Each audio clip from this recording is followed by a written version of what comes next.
It's a nice question. What is the role of the ushers in the church? Do they have to be present during the service?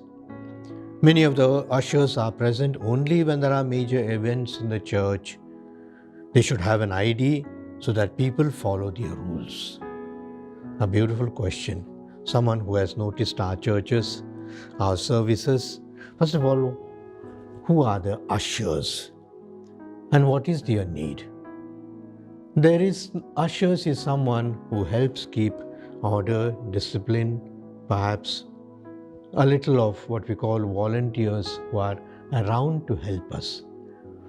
There's no such thing as a canonical law or liturgical law that we should have ushers. Ushers are at the service of the community in order to make us celebrate better, have less distractions, be ourselves, be focused.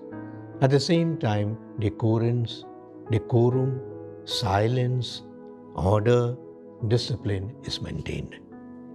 I am happy. I have seen in some churches how these ushers are helping out, and surely they are doing a service. So I would recommend that every church has got this ushering system, a volunteer system.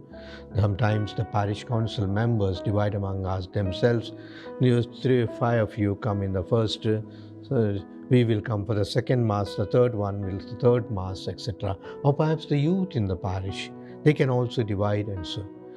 Strictly speaking, it's not a policeman's job to keep and not necessary.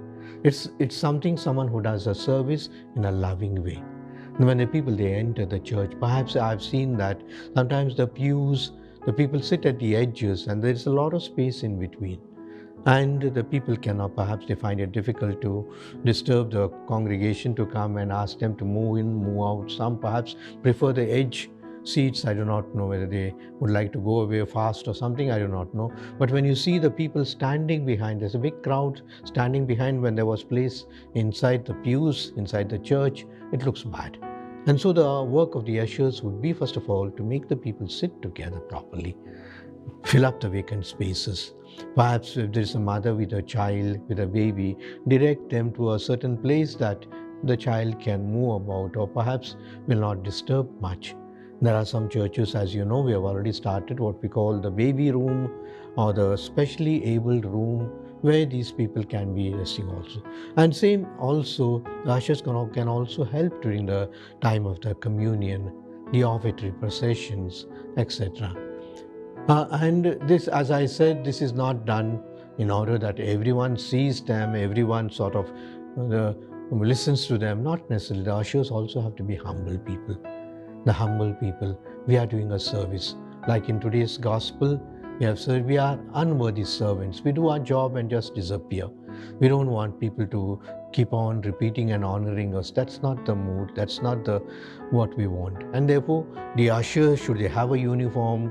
Should they have a badge? Should they have an ID? I'm not very sure. But in some way that the people can identify you. In some churches, I've seen that they have a cross, perhaps a sort of a ribbon type.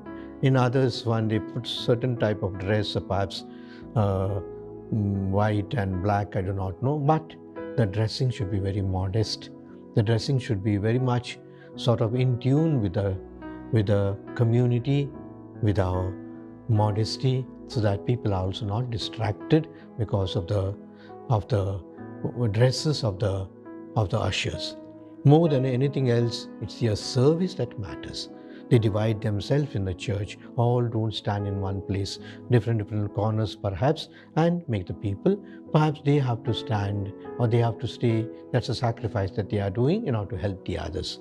I am very happy with this system, but then don't go to the other extreme to have like policemen in the church, everyone marching and everyone having a baton and this, that doesn't also it's going to the other extreme. The ushers are the people who help us to run the liturgical service well. Like as I have said earlier, the choir also. The choir is the service of the congregation. They are not the orchestra that comes from abroad in order to sing and shout and bang the drums and see that everyone listens to them. Not necessarily. They are a soft voice that help the congregation to sing. They are not the only singers, they are helping others to sing. So in the same way, the ushers also are at the service of the community. My dear friends, I wish you a very happy weekend. As I said, there are a lot of feasts, beautiful feasts. The first, St. Teresa, Mahatma Gandhi. And the fourth is the St. Francis Xavier. And soon comes Our Lady of the Rosary on the 7th. These are all the things. And surely don't forget our activities of the Mission Month. I wish you well.